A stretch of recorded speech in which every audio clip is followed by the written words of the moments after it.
আমার সামনে যে গাছটি দেখতে পাচ্ছেন, এই গাছটির নাম নাগেশ্বর।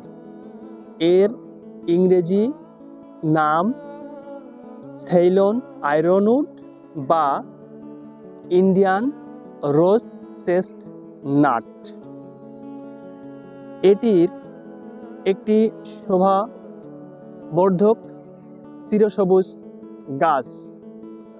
আমাদের বাংলাদেশের জাতীয় ফুলকে শাপলা, তেমনইভাবে এই নাগেশ্বর গাছের ফুল শ্রীলঙ্কার জাতীয় ফুল হিসেবে ঘোষণা করেছিল শ্রীলঙ্কার সরকার 1986 সালে।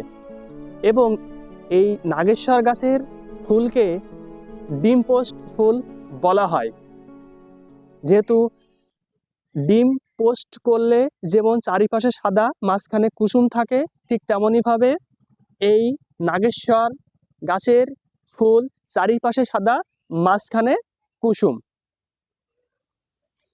এই নাগেশ্বর গাছটা 100 ফুট পর্যন্ত লম্বা হয়ে থাকে এবং এটির বসন্তকালে বেশি ফুল ফোটে এবং বর্ষাতেও ফুটে থাকে, কিন্তু বসন্তকালে বেশি ফুল ফোটে। এবং এর সবথেকে উল্লেখযোগ্য শোভাবর্ধক হচ্ছে যে এটি সারা বছর পাতা হয়ে থাকে, এই জন্য একে চিরসবুজ গাছ বলা হয়।